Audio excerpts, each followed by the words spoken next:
बोलो वृंदावन बिहारी लाल की, बाबा विश्वनाथ की, श्री लक्ष्मी नारायण भगवान की। मनु राजा के दो पुत्र हैं, प्रियव्रत और उत्तानपाद। उत्तानपाद के का विवाह हो गया। उनकी रानी का नाम है सुनीति। बहुत समय हो गया लेकिन कोई संतान नहीं मिला, न लड़का न लड़की। तो सुनीति बड़े दुखी रहते हैं। तो मन में इच्छा है कि कोई संतान हो जाए, लेकिन हुआ नहीं। अनेक उपाय किए, फिर अंत में विचार किया कि हमारी जो छोटी बहन है सुरुचि, उसके साथ इसका विवाह करवा दिया राजा। तो राजा से आग्रह किया। राजा तो तैयार नहीं हुए, लेकिन आग्रह करके सुरुचि के साथ विवाह करा। लेकिन महाराज देखो, ये जो सौतिया डाह वाला बात है वो पहले से, सतयुग से ये बात। तो सुरुचि जैसे ही आई राजमहल में, उसने कहा कि एक ही राजमहल में रह, या तो मैं रहूंगी या सुनीति रहेगी। तो सुनीति ने कहा भाई तुम ही रहो।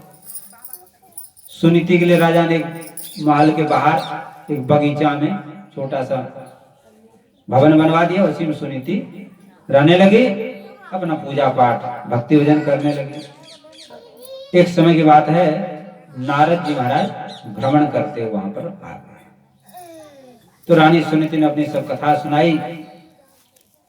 तो नारद जी ने कहा देखो एक काम करो। बोले महाराज बताइए। तुम गौ माता की सेवा करो। जो बछड़ा वाली गाय हो, सौबत्सा गाय, सौबत्सा गाय की सेवा पूजा करने से तुमको पुत्र की प्राप्ति। तो सुनीति रानी ने बछड़े वाली गाय का सेवा की। प्रतिदिन जो है घास चारा अपने हाथ से डालती, आरती उतारती सुबह शाम, गौ माता को प्रणाम। गौ माता का इतना महत्व क्यों है? गौ माता के शरीर में 33 करोड़ देवी देवताओं का निवास और 68 करोड़ तीर्थों का निवास। एक गौ माता की सेवा पूजा करने से सभी तीर्थों को करने का फल मिल जाता है, सभी देवी देवताओं को पूजने का फल मिलता है। इतनी महिमा गौ माता का है। लेकिन समय का कुछ ऐसा फेर है, कलयुग की लीला है। आजकल हम लोग गौ माता की सेवा नहीं कर पाते, गाय को अपने घर में नहीं रख पाते। ये कलयुग का खेल। क्योंकि कलयुग ने विचार किया कि धर्म को नष्ट किया जाए और हमारा राज्य फैले। तो धर्म के स्तंभ हैं गाय, ब्राह्मण, संत और सती स्त्री। तो चारों पर उन्होंने प्रहार किया। एक तो गाय की दुर्दशा कर दी, दूसरा ब्राह्मण लोग अपने आचार विचार से हट गए, और संत लोग भी कम मिलते हैं कलयुग में। संतों में भी ढोंग पाखंड का प्रचार हो गया, और जो है सती स्त्रियां भी बहुत कम। तो कलयुग ने इन चारों पर प्रहार किया जिससे कि हमारा राज बढ़े। तो कलयुग का धर्म है। तो गौ माता की सेवा करने से महाराज सभी कामना पूर्ण होती, क्योंकि गौ माता को कामधेनु कहा गया है। कामधेनु का अर्थ होता है जो इच्छा करो वो पूरी होता है। तो गौ माता कामधेनु है। देखो, मानो तो देव नहीं तो पत्थर। मंदिरों में मूर्ति हैं, हम लोग उनको भगवान ही तो मानते हैं, जब भी लाभ मिलता है। इसी तरह से यदि गौ माता को हम गौ माता मानेंगे तब तो लाभ मिलेगा, और पशु मानेंगे फिर पशु की तरह व्यवहार, फिर लाभ खानी पड़ेगी आपको। कहने का अर्थ यह है कि हम लोगों को गौ माता की सेवा करनी चाहिए। देखो, सबसे उत्तम तो यह है अपने घर में गाय रखो। वो संभव नहीं हो पावे। पहले हमारे यहाँ गौ ग्रास निकलता था, पहले गाय को दिया जाता था। लेकिन अब गाय, चलो यहाँ तो फिर भी गौ का दर्शन हो रहा है, नहीं तो बहुत जगह तो गाय नहीं, भैंस माता के दर्शन है सब जगह। और गाय के नाम पर जर्सी गाय लोग पालते हैं। दूध देने की मशीन 25-30 लीटर दूध देती है, तो उसको लोग रखते हैं। देसी गौ माता कौन है? जिनके पुट्ठा होता है, टाँट, पूंछ होते हैं, सींग होते हैं, कान होते हैं। और ये जर्सी होते हैं, इसके न तो पुट्ठा होते हैं, प्लेन होती है बिल्कुल चपाचट। हाँ, और जर्सी का दूध तुम्हारा जहर है, उसको तो पीने से अनेक बीमारियां होती हैं। इसलिए जर्सी गाय पालना और जर्सी का दूध पीना दोनों हानि। पालना हो तो देसी गौ माता पालो, उससे आपको पुण्य की प्राप्ति होगी। और जर्सी जो बना है इस सुअर के उससे मिक्स करके बनाया गया, इसलिए वो सुअर की तरह रेंगते हैं, तो बहुत ही अशुभ है। तो देसी गौ माता का पालन करें। और यदि घर पे नहीं हो पाता है तो कहीं गौशाला हो, वहां पर कुछ भी दान पुण्य आप करें। आप लोग कहेंगे कि गौ माता की बड़ी महिमा बता रहे हैं आप, तो भैया स्वार्थ लाभ करें सब प्रीति, सुर नर मुनि सबके रीति। हमारे यहाँ भी गौशाला है, 100 गैया है, इसलिए हमको भी गाय के बारे में बताना पड़ता है, क्योंकि गायों का पालन पोषण तो करना ही पड़ेगा। तो 100 गौ माता हमारे यहाँ भी, इसलिए हम गौ की महिमा बताते हैं, जिससे गायों की सेवा होती है।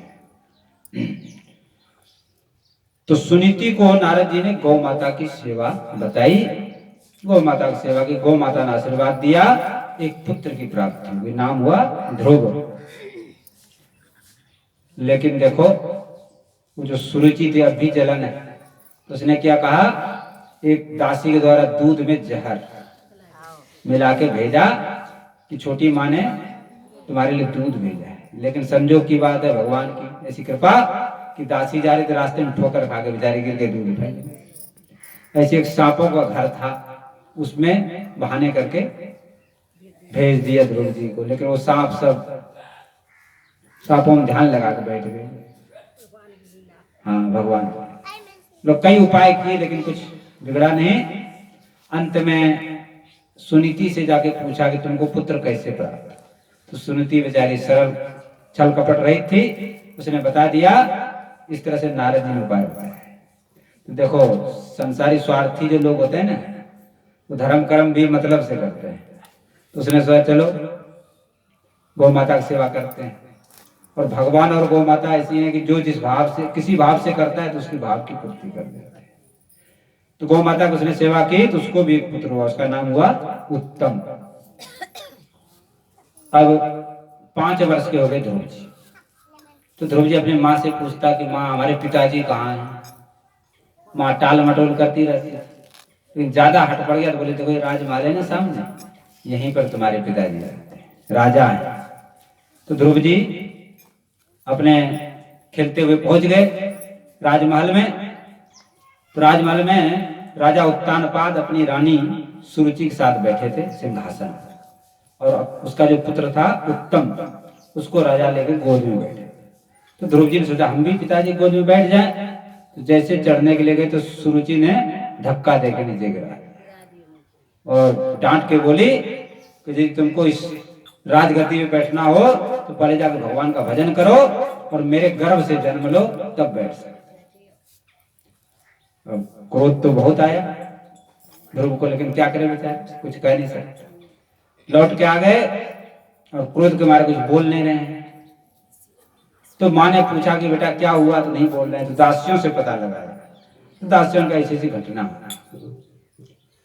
तो सुनीति ने क्या कहा कि बेटा जो तुम्हारी छोटी माँ वो ठीक कर, भगवान के भजन से ही सब काम होते हैं। तो भक्ति से ये राज क्या है, तुमको त्रिलोकी का राज मिल सकता है, भगवान विष्णु का गोद मिल सकता है। देखो संसार में 3 माताएं हुई जो प्रसिद्ध हैं। एक तो ये सुनीति माता है, ध्रुव की माता। दूसरी है सुमित्रा माता। जब भगवान राम वन में जा रहे तो लक्ष्मण जी ने कहा मैं भी साथ चलूंगा। तो राम जी ने लक्ष्मण जी से कहा कि तुम अपनी माँ से आज्ञा लेकर के आओ।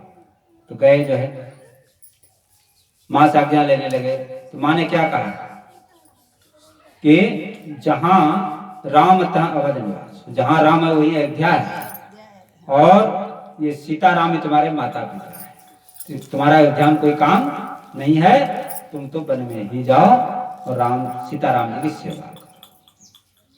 और तीसरी माता है मदालसा। मदालसा के संकल्प था कि हमारे गर्भ से जो भी पुत्र होगा उस संसार में नहीं आएगा। भगवान की भक्ति करके बेड़ा पार हो जाएगा उसका। उसने 4 पुत्र, चारों को संत बनाया। कहने का अर्थ क्या है, जो अपने पुत्र को भगवान की भक्ति में लगा, वास्तव में वही माता है। बाकी तो फिर वो नौकरी लगा दिया, विवाह कर दिया, वही माया जाल में फंसा दिया। जीव तो वैसे ही फंसा पड़ा, तुमने और फंसा दिया, कोई उपकार नहीं किया। तो सबसे बड़ा उपकार क्या है, जीव को माया से पार कर देना, भगवान में लगा देना। नहीं तो फिर 84 के चक्कर में जीव घूमता रहता है, बार बार जन्म लेता है, बार बार मरता है। पुनरपि जन्मम पुनरपि मरणम पुनरपि जननी जठरे शयनम। पुनरपि जन्मम पुनरपि मरणम पुनरपि जननी जठरे शयनम। भज गोविंदम भज गोविंदम गोविंदम भज मूढ़मते। भज गोविंदम भज गोविंदम गोविंदम भज मूढ़मते। बार बार जीव जो है 84 लाख योनि में घूमता है चक्र, कभी स्वर्ग कभी नरक। इस तरह से अंत कब होगा, जब भगवान के पास। तो सुनो जननी सोई सुत बड़ भागी। कौन पुत्र बड़ भागी है, जो भगवान के चरणों में अनुराग है। पुत्रवती जुपति जग सोई रघुपति भगत जास सुत होई। पुत्रवती स्त्री कौन है संसार में, जिसका पुत्र भगवान का भक्त। नहीं तो तुलसीदास जी ने तो यहाँ तक कर दिया, उसका बांझ रहना अच्छा, यहाँ तक कर दिया। व्यर्थ है पुत्र को जन्म देना। इसलिए हम लोगों को चाहिए, जो लोग सत्संग में आए हैं, अपने बच्चों में भक्ति का संस्कार करें। संसार में रहते हुए भक्ति किया जा सकता है, तो बालापन से ही यदि आप संस्कार बच्चों में डालेंगे तो जीवन भर रहेगा। तो बच्चों के अंदर भक्ति के संस्कार बचपन से ही डालना चाहिए। लोग कहते हैं कि बुढ़ापे में भजन करना चाहिए। भैया बुढ़ापे में भजन नहीं हो पाता है। हाथ पैर शरीर आंख से दिखता नहीं, कान से सुनता ही नहीं, घुटने में दर्द होने लगते हैं, बैठा नहीं जा सकता, इंद्रियां शिथिल हो जाती। दूसरा, जिसने बचपन से नहीं किया संस्कार, नहीं बुढ़ापे में नहीं कर सकता। तो जिसको बचपन से संस्कार है वही भजन कर सकता है। तो बचपन से ही भक्ति भजन करनी चाहिए। अब सुनीति ने कहा कि बेटा ध्रुव, तुम जो है भक्ति करो भगवान का, भगवान की तपस्या। तो रात्रि में जो उठ करके ध्रुव जी वहां से चलती है वन की ओर। जो भगवान की ओर चलता है उसकी सहायता के लिए ऋषि मुनि संत महात्मा आ जाते हैं, गुरु के रूप। तो नारद जी आगे, नारद जी ने कहा बेटा तुम कहाँ जा रहे हो? बोले गुरु जी मैं भगवान का भजन करने। तो नारद जी ने परीक्षा लिया, बेटा तुम अभी 5 वर्ष के हो, अभी तुम्हारा खेलने खाने का समय है, तो जो है तुम यहाँ पर अभी क्यों जा रहे हो? अभी तुम क्यों जा रहे हो? बोले हम तो भगवान का भजन करने जा रहे हैं। बोले तुमको राजपाट चाहिए, चलो तुम्हारे पिता से कह करके तुमको आधा राज दिलवा देते हैं। लेकिन ध्रुव जी बोले नहीं, हमको कुछ नहीं चाहिए, हम तो भगवान की भक्ति करेंगे। तो परीक्षा में सफल हो गए। महाराज भगवान की भक्ति करता है ना जीव, तो परीक्षा भी होती है, कभी कष्ट आता है, दुख आता है। तो हम लोग साधारण जीव क्या करते हैं, भगवान को गाली देंगे, अरे भगवान हमने तुम्हारा क्या बिगाड़ा जो हमारे साथ ऐसा कर। लेकिन भगवान तो दुख कष्ट भी देते हैं तो हमको ऊंचा उठाने। तो ध्रुव जी की परीक्षा में पास हो गए। तो नारद जी ने कहा बेटा एक बात बताओ कि तुम जो भजन करने जा रहे हो, भजन कैसे करोगे, किसका ध्यान करोगे, क्या नाम लोगे, कुछ पता है?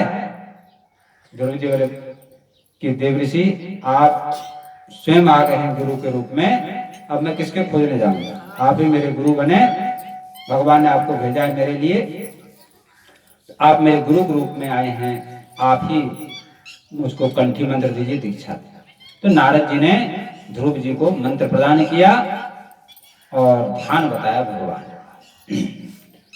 तो ध्रुव जी चल दिए, कहाँ आए हैं, मथुरा मधुपुरी, जमुना जी के किनारे मधुबन में तपस्या की, आज भी ध्रुव टीला है वहां पर। तो महाराज घनघोर तपस्या करने लगे ध्रुव जी। कैसे तपस्या कर रहे हैं, पहले महीना में 3-3 दिन के अंतर पे केवल कैथ और बेर के फल खाए। दूसरे महीने में 6-6 दिन के अंतर पे सूखे घास और पत्ते खा के। तीसरे महीने में 9-9 दिन के अंतर पे केवल पानी पी के रहे। चौथे महीने में 12-12 दिन के अंतर पर केवल हवा पी। और 5वें महीने में हवा भी बंद कर दिया, हवा लेना ही बंद कर दिया। एक पैर पे खड़े होकर भगवान विष्णु का, भगवान नारायण का ध्यान कर। और जब कोई भी तपस्या करता है तो सबसे पहले इंद्र को भय हो जाता है कि हमारा सिंहासन न ले जाए। इंद्र ने विघ्न डालना शुरू कर दिया, आंधी तूफान वर्षा ओला गिरना शुरू कर दिया, घनघोर बरसात शुरू, भयावनी दृश्य दिखाने शुरू कर दिए। लेकिन ध्रुव जी का ध्यान भंग नहीं हुआ, वो तो बिल्कुल एकाग्र होकर के ध्यान लगा रहे। तो भगवान की कृपा से ध्रुव जी का कुछ भी बिगड़ा नहीं। भगवान के सच्चे भक्तों को पग पग पे सहारा मिलता है। भगवान के सच्चे भक्तों को पल पल पे सहारा मिलता है। भगवान के सच्चे भक्तों को पग पग पे सहारा मिलता है। भगवान के सच्चे भक्तों को पल पल पे सहारा मिलता है। किस ओर चलो किस ओर बचो, यह आप इशारा मिलता है। किस ओर चलो किस ओर बचो, यह आप इशारा मिलता है। किस ओर चलो किस ओर बचो, यह आप इशारा मिलता है। किस ओर चलो किस ओर बचो, ये आप इशारा मिलता है। भगवान के सच्चे भक्तों को पग पग पे सहारा मिलता है। भगवान के सच्चे भक्तों को पग पग पे सहारा मिलता है। जीवन में अगर तूफान उठे, लहरों में नैया फंस जाए। जीवन में अगर तूफान उठे, लहरों में नैया फंस जाए। जीवन में अगर तूफान उठे, लहरों में नैया फंस जाए। जीवन में अगर तूफान उठे, लहरों में नैया फंस जाए। यदि राम नाम का संबल हो तो तुरंत किनारा मिलता है। यदि राम नाम का संबल हो तो तुरंत किनारा मिलता है। यदि राम नाम का संबल हो तो तुरंत किनारा मिलता है। यदि राम नाम का संबल हो तो तुरंत किनारा मिलता है। भगवान के सच्चे भक्तों को पग पग पे सहारा मिलता है। भगवान के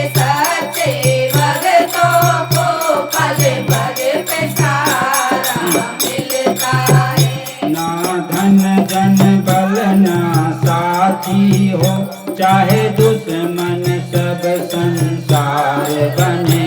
ना धन धन बल ना साथी हो, चाहे दुश्मन सब संसार भले। ना धन जन बल ना साथी हो, चाहे दुश्मन सब संसार बने।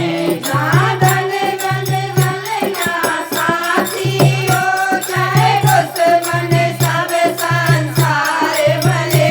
जब सब द्वारे हो जाए बंद, तब हरि का द्वारा खुलता है। जब सब द्वारे हो जाए बंद, तब हरि का द्वारा खुलता है। जब सब द्वारे हो जाए बंद, तब हरि का द्वारा खुलता है। जब सब द्वारे हो जाए बंद, तब हरि का द्वारा खुलता है। भगवान के सच्चे भक्तों को पग पग पे सहारा मिलता है। भगवान के सच्चे भक्तों को पग पग पे सहारा मिलता है। प्रहलाद सरिस जो निश्चल हो, सबरी की तरह जो व्याकुल हो। प्रहलाद सरिस जो निश्चल हो, सबरी की तरह जो व्याकुल हो। प्रहलाद सरिस जो निश्चल हो, सबरी की तरह जो व्याकुल हो। प्रहलाद सरिस जो निश्चल हो, सबरी की तरह जो व्याकुल हो। ध्रुव सा दृढ़ निश्चय हो जिसका, उसको कन्हैया मिलता है। ध्रुव सा दृढ़ निश्चय हो जिसका, उसको कन्हैया मिलता है। ध्रुव सा दृढ़ निश्चय हो जिसका, उसको कन्हैया मिलता है। ध्रुव सा दृढ़ निश्चय हो जिसका, उसको कन्हैया मिलता है। भगवान के सच्चे भक्तों को पग पग पे सहारा मिलता है।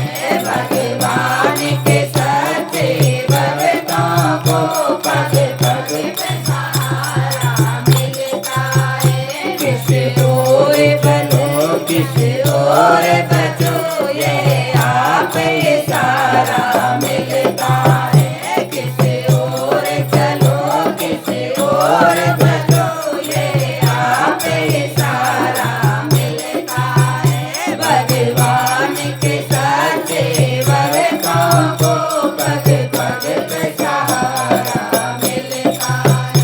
बोलो भक्तवत्सल भगवान की। तो जो भगवान की भक्ति करते हैं उनको पग पग पे सहारा मिलता है।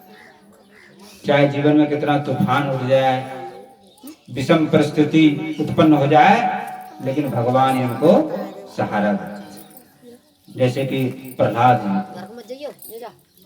और ध्रुव जी को, प्रहलाद जी के चरित्र भी आगे आएगा।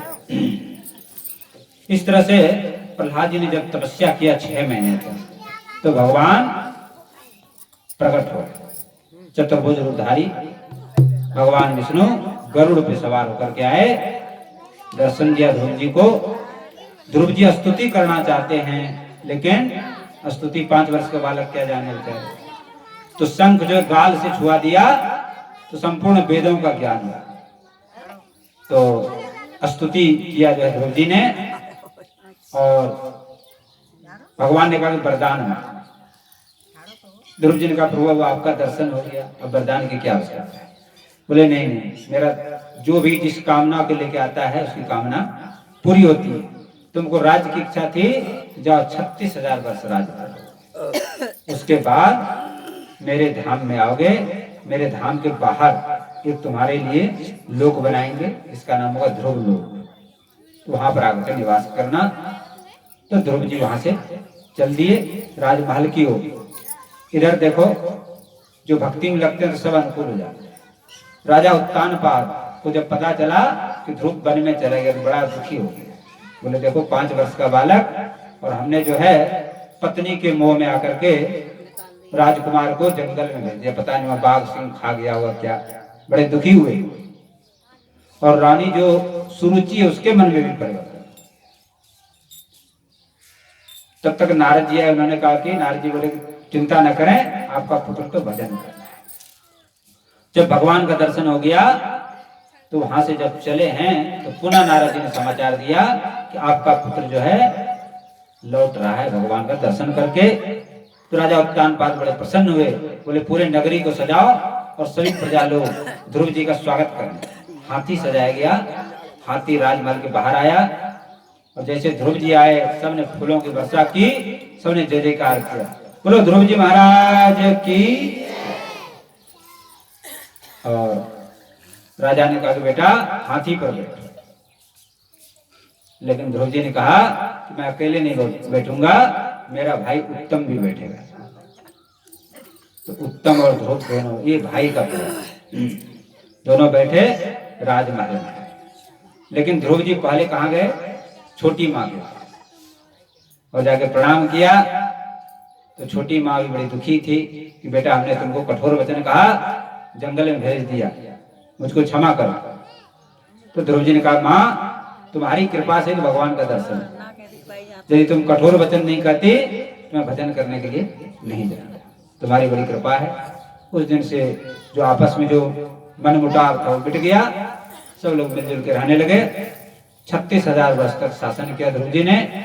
उसके बाद अपने पुत्र उत्कल को राज दे करके बद्रिकाश्रम में तपस्या कर भजन करने चले गए। भगवान के भजन करने लगे। बड़ी ऊंची स्थिति, जो आंख से आंसू बरसता था, भगवान का ध्यान होता था। भगवान के दूत आए लेने के, तो विमान पर बैठने लगे ध्रुव जी। उसी से मृत्यु देवता ने कहा कि बिना मेरा स्पर्श किए इस लोक से कोई नहीं जा सकता। बोले ठीक है, तुम सिर झुकाओ। जैसे मृत्यु ने सिर झुकाया कि मृत्यु के सिर पे पैर रख करके ध्रुव जी विमान पे चले। तो भक्ति में हो सकती है महाराज कि मृत्यु को भी जीत लेता है। ध्रुव जी ने पूछा हमारी माँ कहाँ है? बोले तुम्हारी माँ तो आगे आगे विमान पर जा रही है, क्योंकि तुम अपनी माँ के कारण से भक्त बन सके भगवान। तो महाराज ऐसा कहा गया है कि किसी के कुल में एक पुत्र जो यदि भक्त हो जाए 71 पीढ़ी को तार दे, ऐसी महिमा है भक्त की। इस तरह से ध्रुव जी वैकुंठ के बाहर जो द्वार है उसी पर ध्रुव लोक, जिसको आजकल हम लोग ध्रुव तारा बोलते हैं, वही ध्रुव जी का लोक है।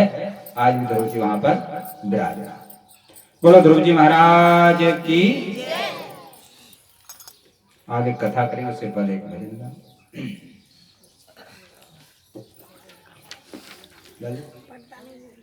श्यामा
बाजे मुरली जमुना तीर सखी वृंदावन जाऊंगी। मेरे उठे की तीर सखी वृंदावन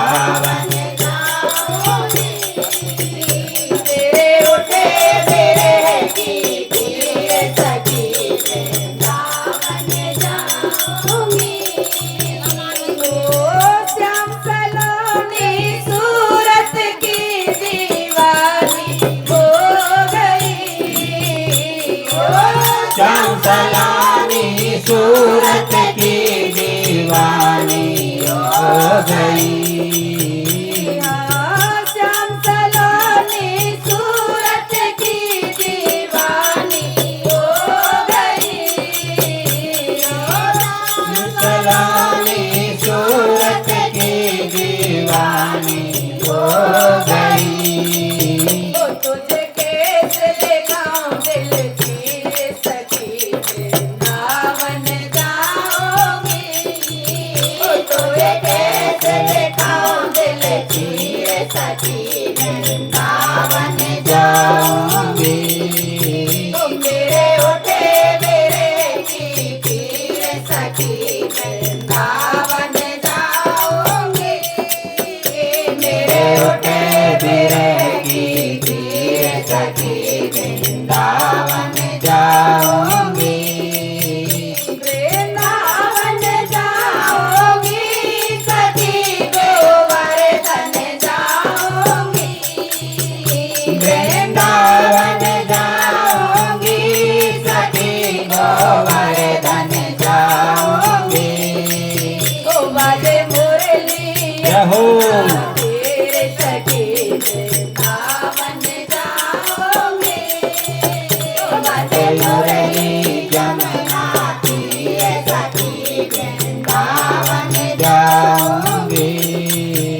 मेरे उठे मेरे की पीर सखी वृंदावन जाऊंगी। ओ नैन लड़े गिरधर से मैं तो पागल कर डारी। ओ नैन लड़े गिरधर से मैं तो पागल कर डारी। हाँ, नैन लड़े गिरधर से मैं तो पागल कर डारी।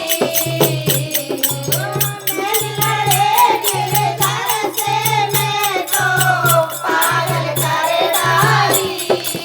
ओ मेरे नैनन बरसे मेरे सखी वृंदावन जाऊंगी। ओ मेरे नैनन बरसे मेरे सखी वृंदावन जाऊंगी। मेरे उठे मेरे की पीर सखी वृंदावन जाऊंगी। मेरे उठे मेरे की पीर सखी वृंदावन जाऊंगी। वृंदावन जाऊंगी सखी गोवर्धन जाऊंगी। वृंदावन जाऊंगी सखी गोवर्धन जाऊंगी। ओ बाजे मुरली यमुना तेरे सखी वृंदावन जाऊंगी। ओ बाजे मुरली यमुना तेरे सखी वृंदावन जाऊंगी।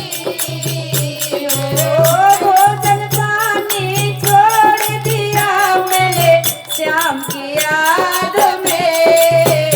ओ भोजन पानी छोड़ दिया मैंने श्याम की याद में।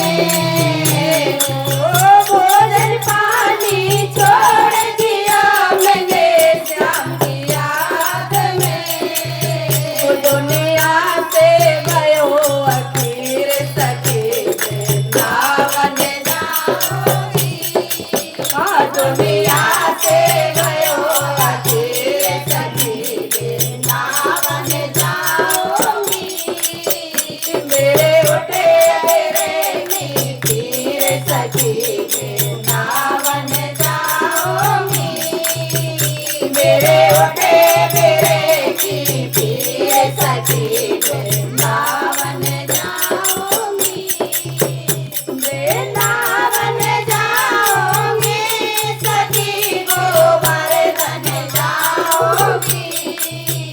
वृंदावन जाऊंगी सखी गोवर्धन जाऊंगी। ओ बाजे मुरली यमुना तेरे सखी वृंदावन जाऊंगी। ओ बाजे मुरली यमुना तेरे सखी वृंदावन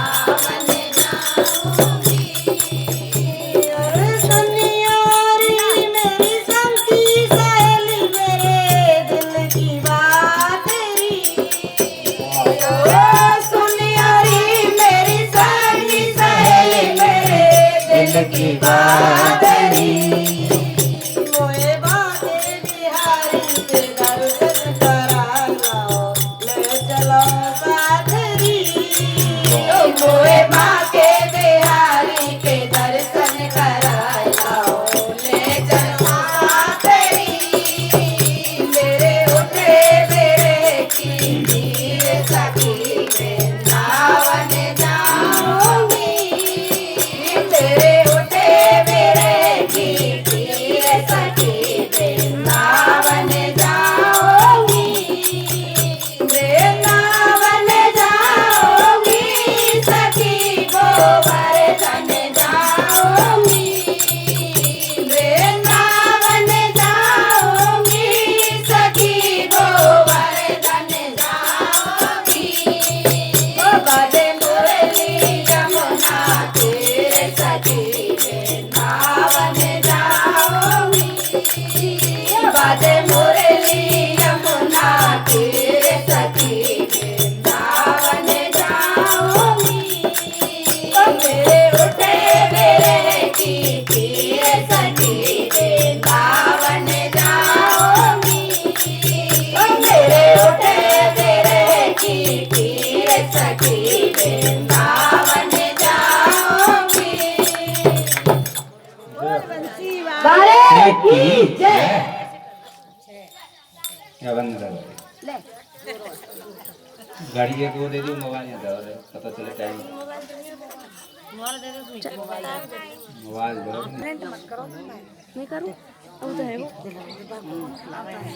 साइलेंट की मना कर देंगे। दूसरा बंद कर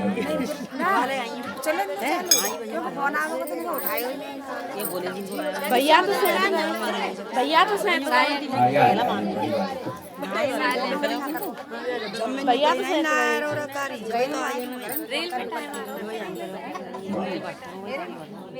ठीक है। बड़ा फोन ठीक है, छोटे से काम नहीं। जय श्री राम। चालू कर दिएगा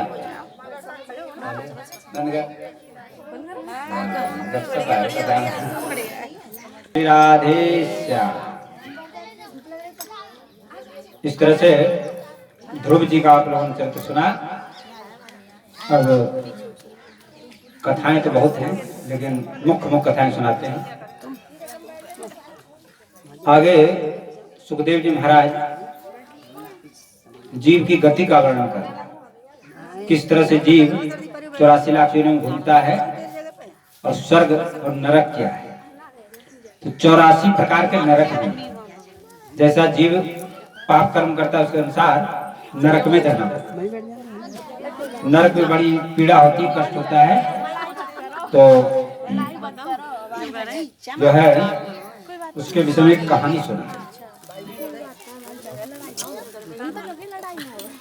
कर्म का फल जीव को भोगना पड़ता है। देखो, या तो बात कर लो फिर कथा जब शुरू फिर बात करोगे ठीक नहीं। तब हम बोले चले जा रहे पागलों की तरफ और कोई फर्क नहीं पड़ा लोगों को।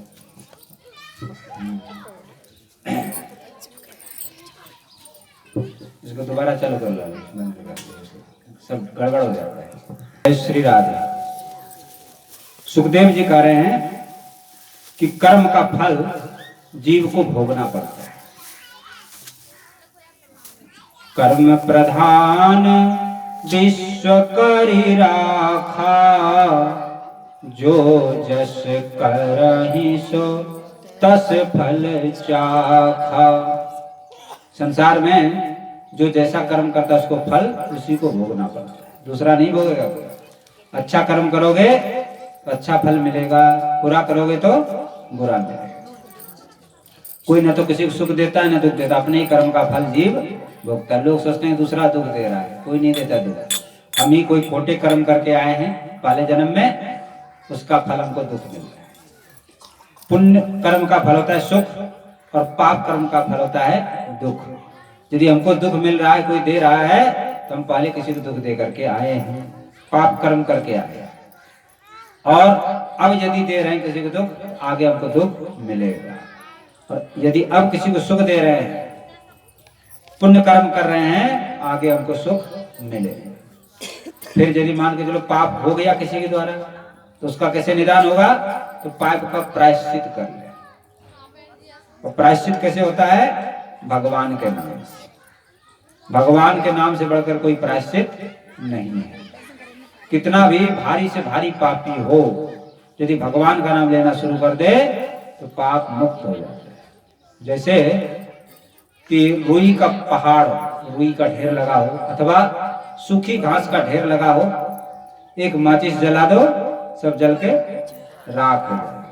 इसी तरह कितना भी महान से महान भारी से भारी पाप हो, यदि जीव ये संकल्प कर ले कि आगे पाप नहीं करना है और भगवान का नाम ले तो पाप नष्ट हो जाता है। लेकिन जो लोग भगवान का नाम भी लेते रहते हैं, पाप भी करते रहते हैं, फिर तुम्हारा छुटकारा नहीं मिलेगा। दवाई भी खाते रहो और जो है कुपथ्य का भी सेवन करो। खांसी हो रहा है जोर से और सुबह सुबह फ्रिज का ठंडा दही खा लो, क्या होगा? रोग ठीक होगा कि बढ़ जाएगा? बढ़ जाएगा। इसी तरह से भजन के साथ साथ जो दोष हैं उससे बचना चाहिए, तब तो लाभ होगा। जैसे बर्तन में छेद हो, कितना भी पानी डालो दूध डालो नहीं टिकेगा। इसी तरह से भजन भी कर रहे हैं और गाली गलौज भी दे रहे हैं, दूसरों को दुख भी दे रहे हैं, निंदा चुगली भी कर रहे हैं, महाराज वहीं में बराबर होता चला जाए। तो भजन करें तो इन सब चीजों से भी बचें, तब जल्दी लाभ। तो भगवान का नाम जप करने से बड़े से बड़े पाप नष्ट हो जाते हैं। भगवान का कथा सुनने से, भगवान का कीर्तन करने से। और देखो भगवान के नाम में बहुत शक्ति है। जो शक्ति भगवान में है वही भगवान के नाम में है। नाम जप करने से मनुष्य के विकार दूर हो जाते हैं। जैसे आप तीर्थ स्नान करते हो गंगा जी में, जमुना जी में, उससे तो पाप नष्ट होते हैं, लेकिन नाम लेने से हृदय के अंदर जो विकार है वो नष्ट होता है। भीतर बाहर दोनों की पवित्रता भगवान के नाम से होती है। इसलिए भक्ति पूर्वक भगवान का नाम लें, उसे सारा काम होता है। तुलसीदास जी महाराज कहते हैं, राम एक तापस तिय तारी, नाम कोटि खल कुमत सुधारी। राम जी ने तो एक अहिल्या को उद्धार किया, लेकिन भगवान के नाम ने लाखों जीवों को उद्धार। तो भगवान का नाम किसी भी तरह से लिया जाए, भाव कुभाव अनख आलस हो, नाम जपत मंगल दिशि दस हूँ। भाव से कुभाव से आलस्य से चलते फिरते उठते बैठते किसी प्रकार से भगवान का नाम लें, मंगल करने वाला।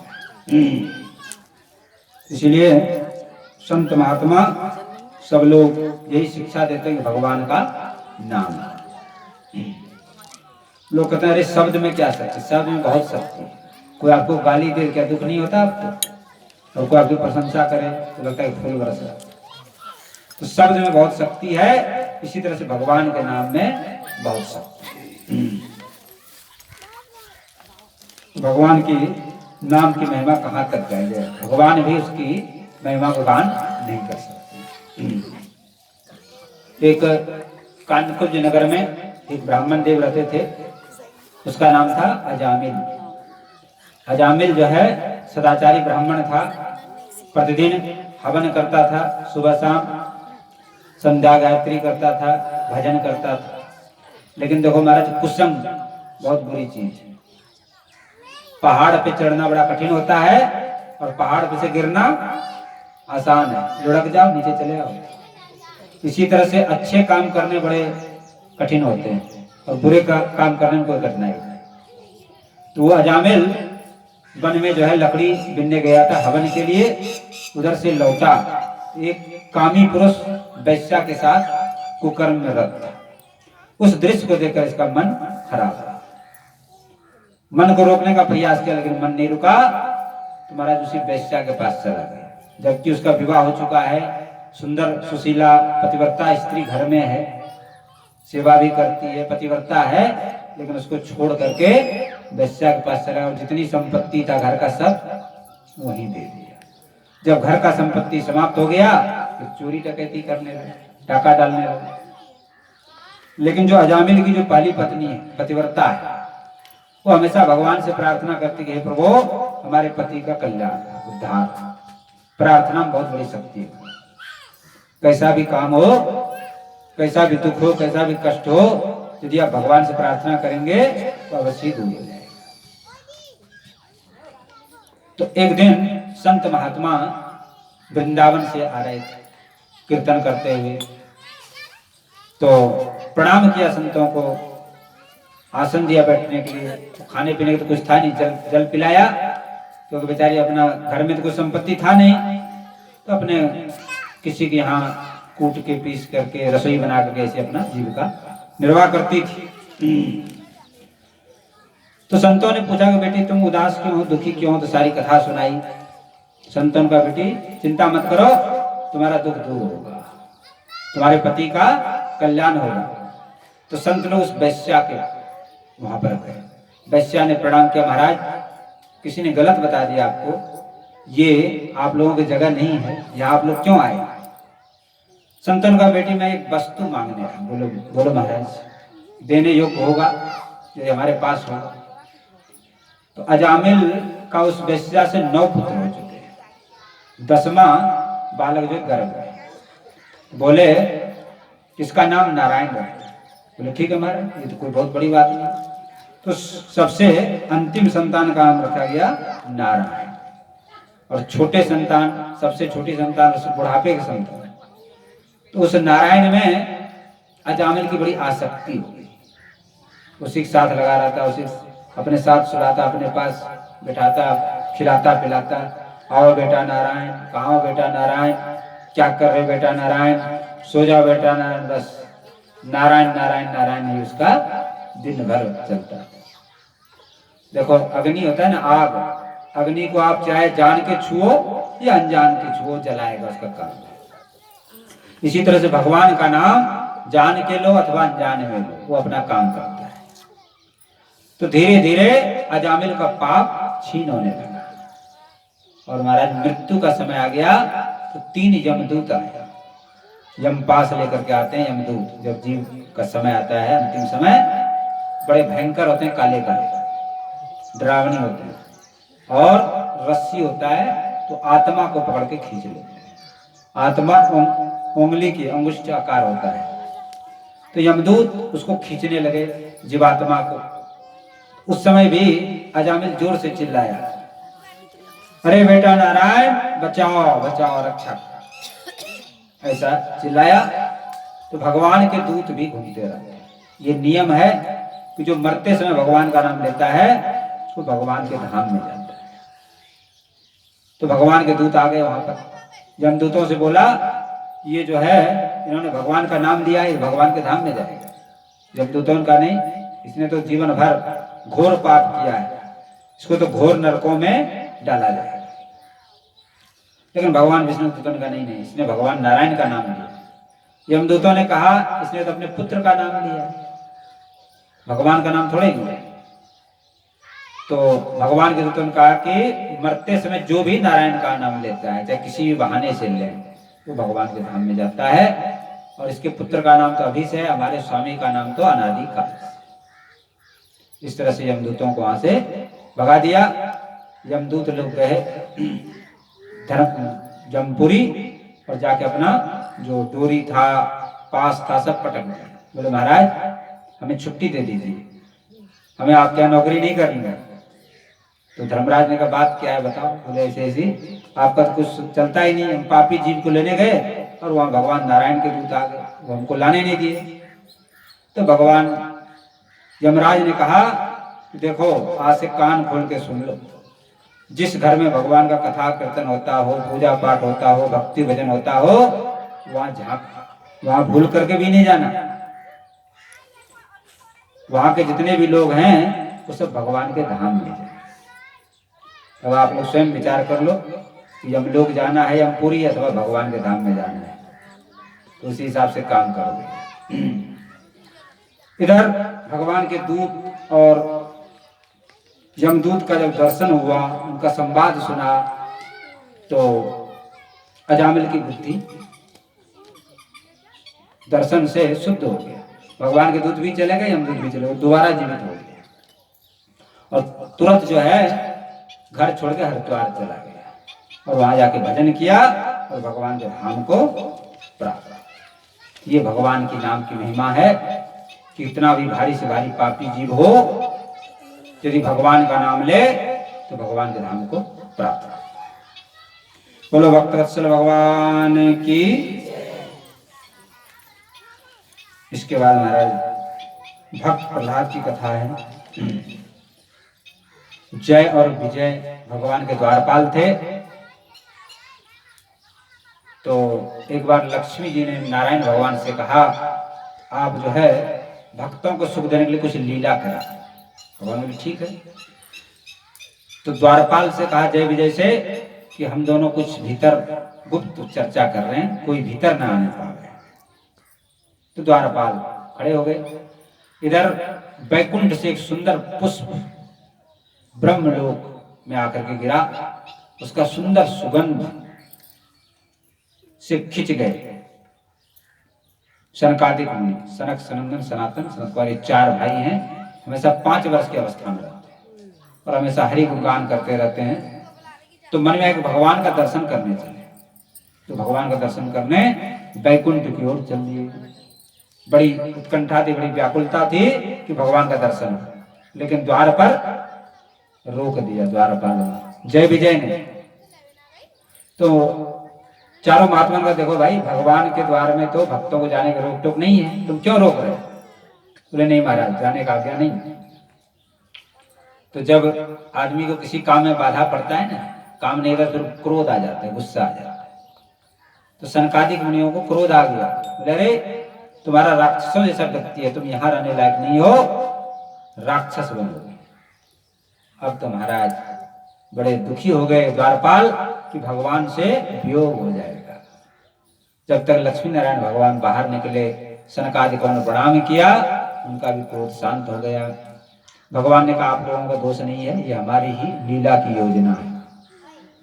फिर कहा यदि प्रेम से भजन करोगे तो 7 जन्म में उद्धार होगा, और यदि हमसे बैर करोगे तो 3 जन्म में उद्धार। तो जय विजय ने कहा कि महाराज हमको तो शीघ्र आपकी सेवा माना, इसलिए हम बैर करके आपसे भजन करें। तो वही जय विजय, उसमें सनकादिक मुनियों ने कहा हम लोगों का दोष है, तो इनके उद्धार में हम भी कारण बने। तो वही चारों कुमार प्रहलाद जी के रूप में है। दूसरे अवतार के लिए लक्ष्मी जी ने कहा हम इनका उद्धार करेंगे। तो सीता जी बन के आई, रावण ले गया हर करके, सीता जी कारण उद्धार हुआ रावण का। और तीसरे जन्म में शिशुपाल, भगवान बोले हम उद्धार, तीसरे जन्म में शिशुपाल हुआ। तो पहले जन्म में जय विजय हिरण्यकशिपु हिरण्याक्ष, दूसरे जन्म में रावण कुंभकर्ण, तीसरे जन्म में शिशुपाल और दंतवक्र, इस तरह से बने हैं। पहले जन्म में हिरण्यकशिपु और हिरण्याक्ष। ब्रह्मा जी ने पृथ्वी की रचना की, लेकिन हिरण्याक्ष ने उसको पाताल में डुबा दिया। बोले कोई सृष्टि उससे नहीं होगा।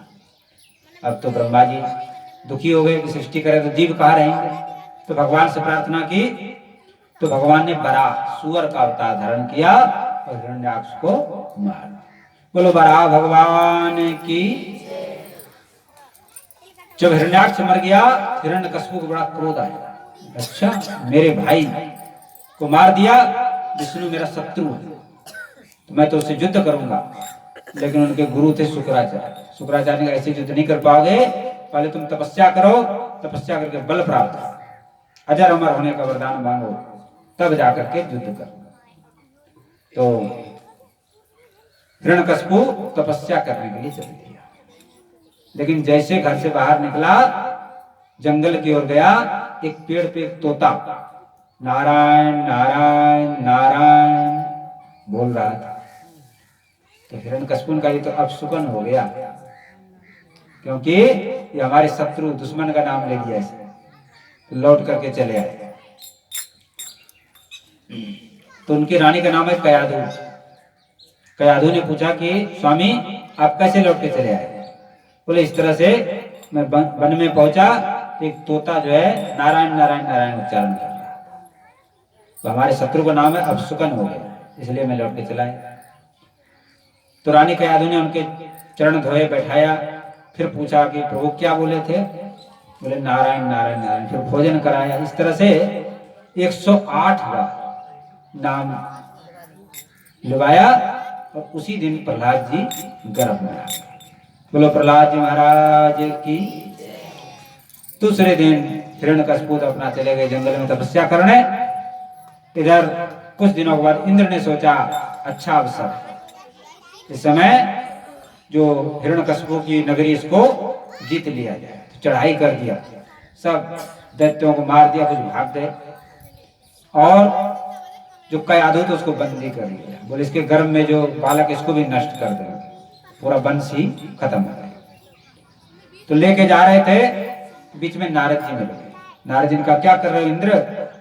इसके घर में तो भगवान के भक्त हैं, इसको तुम नहीं मार सकते। तो इंद्र ने परिक्रमा की, स्वर्ग को गए और रानी कयाधु ने प्रार्थना की नारद जी से, हे देव ऋषि, हमारे पतिदेव तो जो है तपस्या करने गए हैं, राजपाट कुछ है नहीं, आपके ही मैं शरण ग्रहण करूंगा। संत लोग दुखी जीव को शरण देते हैं। तो कहां पर आए? यहीं पर आए गोवर्धन में। जब आप परिक्रमा देते हुए चलेंगे, कुसुम सरोवर के पास नारद कुंड है, यहीं पर नारद जी का आश्रम है, यहीं पे प्रहलाद जी का जन्म हुआ। तो नारद कुंड में आकर के आश्रम में रहने लगे। तो माता कयाधु ने पूछा कि अपने पति और पुत्र के कल्याण के लिए मैं क्या करूं? नारद जी ने कहा तुम नित्य प्रति गौ सेवा करो और गाय का दूध दही घी का सेवन करो और नित्य प्रति भागवत जी कथा सुनो। तो स्वयं नारद जी भागवत जी कथा करते और रानी कयाधु उसको सुनती। तो गर्भ में ही प्रहलाद जी ने भागवत की कथा सुनी। इसीलिए यदि उत्तम संतान की प्राप्ति करना चाहते हैं धर्मात्मा शूरवीर, तो माताओं को चाहिए गर्भावस्था में रामायण भागवत ये सब का कथा सुनना चाहिए, जिससे आपके पुत्र भी धर्मात्मा और सुंदर बुद्धि वाले विद्वान शूरवीर होंगे। ये हमारे यहाँ पाली की परिपाटी थी। और जन्म लिया प्रहलाद जी ने वहीं पर, और वहीं पर बहुत दिनों तक रहे। इधर हिरण्यकशिपु ने घनघोर तपस्या किया, उनके शरीर से प्रकाश तेज निकलने लगा। तो ब्रह्मा जी आए, ब्रह्मा जी ने कहा वरदान मांगो। उसने कहा मैं अमर हो जाऊं, मरूं नहीं। तो ब्रह्मा जी बोले देखो जो जन्मता है उसको मरना पड़ता है, कोई और वरदान मांगो। उसने अपनी बुद्धि लगाई, बोले न मैं दिन में मरूं, न रात में मरूं, न आकाश में मरूं, न धरती पे मरूं, न घर में मरूं, न बाहर में मरूं, न अस्त्र से मरूं, न शस्त्र से मरूं, न मनुष्य से मरूं, न पशु से मरूं। ब्रह्मा जी बोले मस्त, ऐसा ही। अब उसने समझ लिया कि मुझको कोई नहीं मार सकता, मैं तो अमर हो गया। और उस अहंकार में आके सबसे पहले तो इंद्रपुरी पे धावा बोला उसने, इंद्र को भगा दिया, स्वयं राजा बन गया, तीनों लोगों पर का राजा बन गया हिरण्यकशिपु। और राजा बन के उसने अत्याचार शुरू कर दिया।